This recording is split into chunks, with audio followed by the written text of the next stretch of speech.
Hey guys, I'm Isadora. I was giving classes to the beginners level, but right now me and Lucas we kind of switched things. So I'm gonna be giving you classes for the intermediate level in the English mentorship until the end of the mentorship and hopefully next year as well. Okay, so today's topic is present perfect. Usually, I bring up modal verbs together with other themes as well because they're kind of similar and you just have like to know by heart them. But I decided to make this presentation only about present perfect because it is a really tricky modal verb. Like you can get confused with it really easily because there's no exact translation to the Portuguese.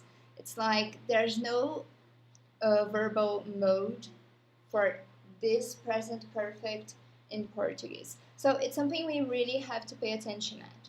So the first thing we need to know is when do we use the present perfect? Okay, so we have like two different areas to use the present perfect. One is for unfinished actions and the other one's for finished actions. So depending on the action, we're gonna check if we can use the present perfect or not. Good thing to know, in unfinished actions, it's only one case. So how long? When you want to know how long someone has been doing something. So you may already noticed through my sentence that I just told you that we use the present perfect. So one example is, I've known Karen since 1994. So I've known Karen, present perfect. So you kind of use how long with time expressions. So when you have since some year, or I don't know, since a month, or for 2 years, for 3 days, things like that. So this is kind of unfinished actions with the present perfect when you want to know how long something has been going on. So the second case is the finished actions. In this one we have like 4 different cases within finished actions. So the first one is when we have unfinished time word. It's kind of confusing, so I'm going to give an example. I haven't seen her for this month. So it's kind of, you have a period of time and you want to show other people that even though something has or has not happened yet, you still have time for it to happen. So it's like you have an entire month. The month goes from day 1 to day 30, let's say, and you are in day 20. So when you are in day 20 and you want to see like, I haven't seen her this month, it doesn't mean you're not going to see her this month because you still have 10 days left. Like 30 days you're in the middle. So anything can happen in the end of the month. So you don't know for sure. That's why it's unfinished, but it's still finished because the action of seeing her is finished because it hasn't happened until now. But it's unfinished because it may happen in those 10 days left. Okay, the second case for finished actions is the present result. So it's when you did something and the result of it, it's kind of, you can see it.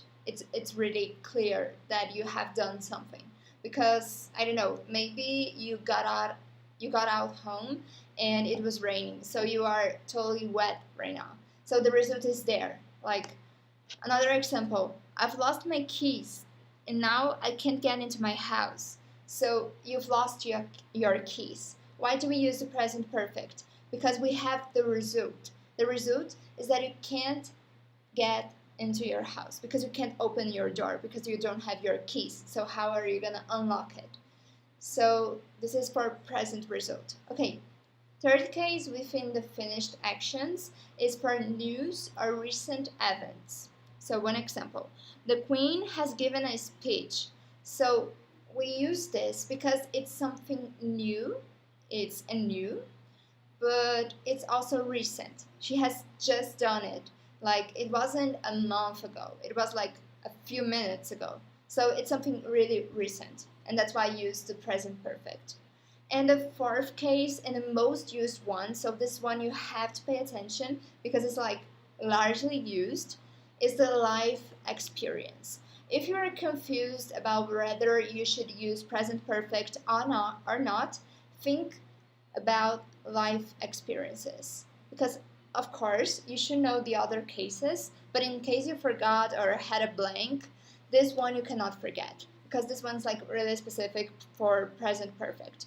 Life experiences. There's even a music, it's called Locked Out of Heaven. It's from Bruno Mars. If you listen to it, you never forget present perfect is for life experiences because the music says like I've been locked out of heaven. So it uses the present perfect to show that Bruno Mars has been locked out of heaven. So it's kind of a life experience. It's not like every day that you get locked out of heaven.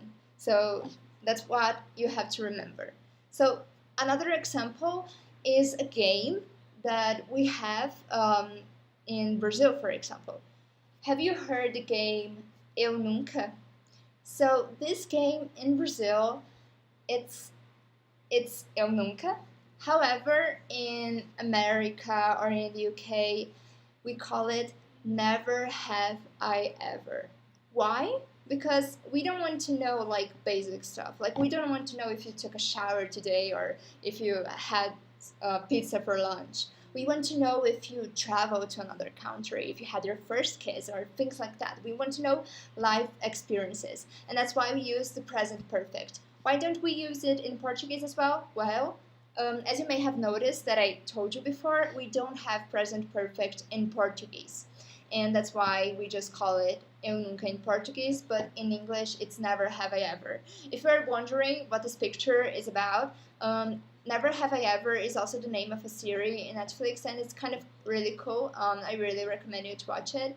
I don't really recommend you to watch it. It's kind of a teenage series, but it also gets to serious stuff too. But if you like teenage series, you're gonna fall in love for it. Like, just watch the trailer.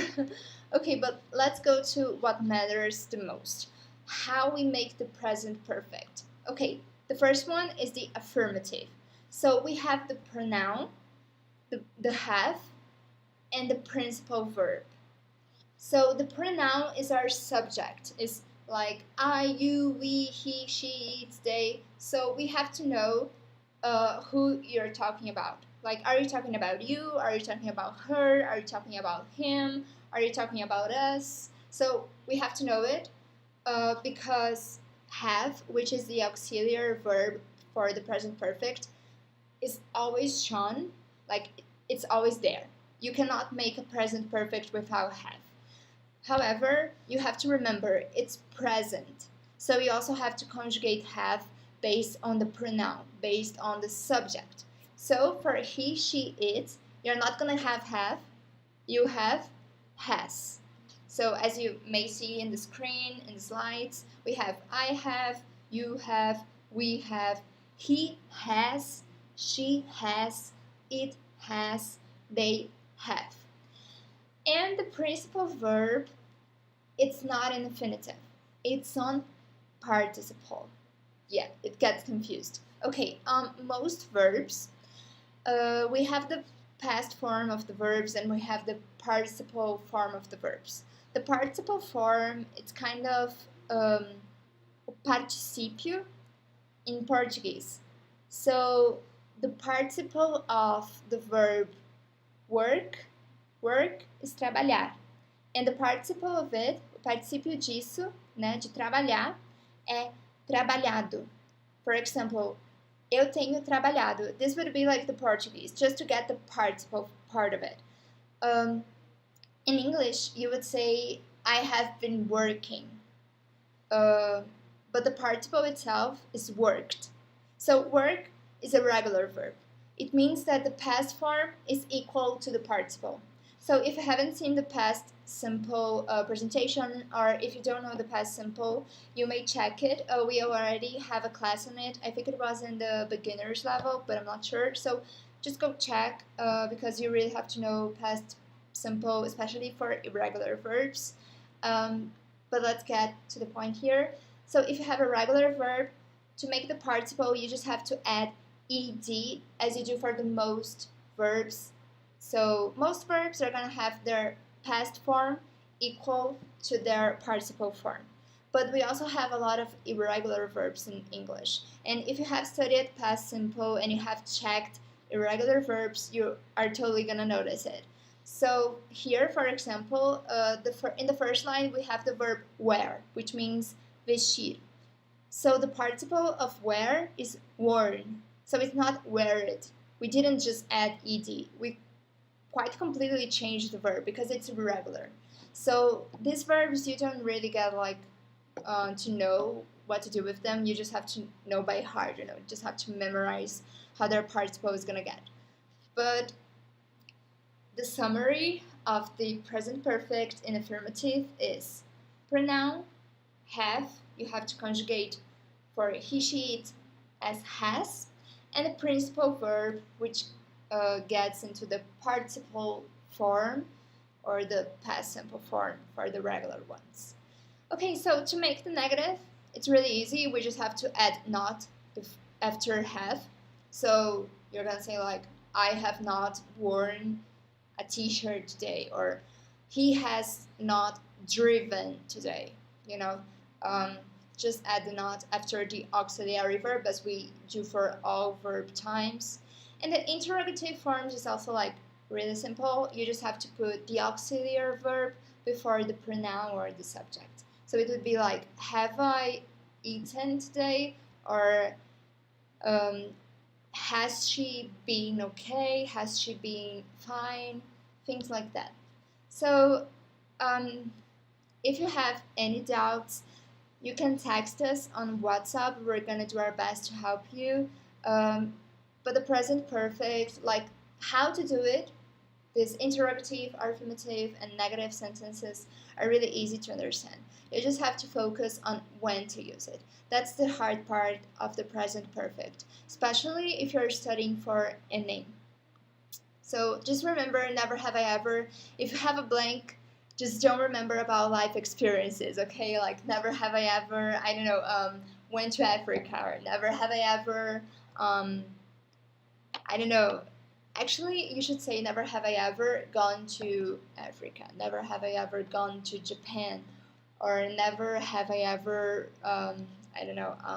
worked, or things like that.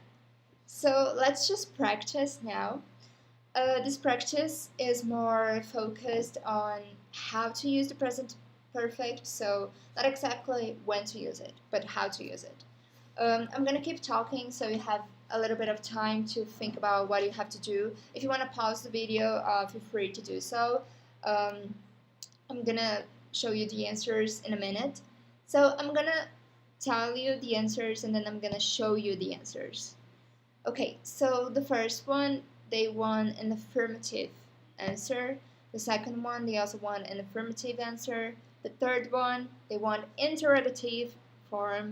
The fourth, they also want interrogative. And the fifth, they want negative form. I know I told you I would explain the answers, but I think it's easier if I show the answers. So right now I'm going to show the answers, just to warn you. Let's go. So the first one, we had the verb keep. Well, keep is not a regular verb, but its past form is the same of its participle. So we just use kept. So you have kept a pet for 3 years. That little youth, like that apostrophe VE, it's have. It's the contradiction of have. Let me show an example here. So, for example, I could say, let me change the color so it gets easier. I could say I have. Okay, so usually you write like this, but to actually say, to use I have or the present perfect while you're speaking, you're gonna say I've. So this is the contradiction. Those two are the same thing. I have is equal to I've. Another example, she has, which is equal to she's. Yes, and it's the same of she is. Because if you realize, if you say she is, it's gonna be the same of she's. So you really have to pay attention to the context to know if the contradiction of apostrophe s is she has or she is, or if it is he has or he is, or it has or it is. So you really have to pay attention at those things. And that's one more reason to know when you have to use the present perfect. But let's move on. So the second one, we want a question. So we just have to put the auxiliary verb before the pronoun, before the subject. So it gets like, have you eaten Thai food before? The third one, we use the pronoun it, and we also have an interrogative form because we have a question mark at the end. So it gets like, has it rained all day? So since it's interrogative, the auxiliary verb has to go before the pronoun, before the subject, which is it right now. So the subject is it. And because of it, we also have to conjugate the auxiliary verb. So have becomes has because we're using the pronoun it. Okay, fourth answer. We have the pronoun we.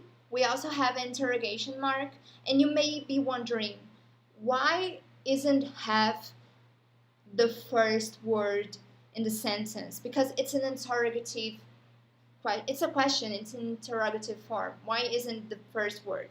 Well, if you haven't seen it before, we have WH questions. So when you use when, where, who, which,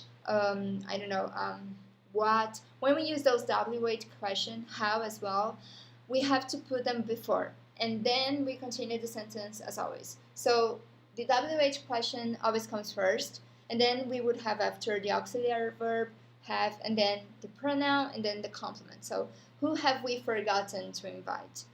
If you haven't understood about WH questions, our first English class, our very first one in the beginners level, mentions WH questions, so you should just check it out. It's always really great to check those things. Let's go to our fifth and last practice.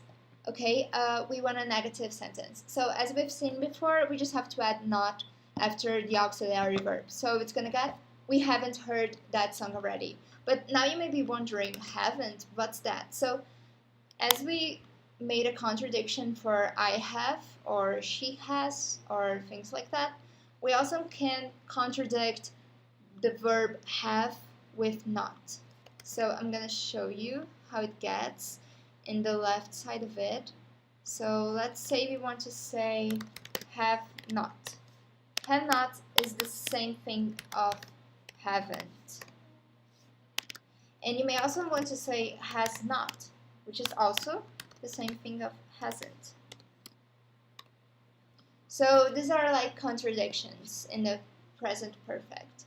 And just pay attention because like she has is present perfect, but she is present simple, and those are two different things, but the contradiction is the same. So just pay attention to it. These are our references where I got the exercises from, or some pictures. But it was it about the present perfect. If you have any doubts, you can text us from WhatsApp or in the Google Classroom. You're going to have an activity regarding present perfect in the classroom, so don't forget to do this because it's mandatory for you to get your participation certificate. If you are not in our WhatsApp group still, the link is on the description, and you can also get to know more about MAIS English mentorship in the official document we have also in the description. So just feel free to learn more, always keep studying, and I'm also going to try to give you some extra exercises to practice present perfect and when to use it, because it's like the major point of it.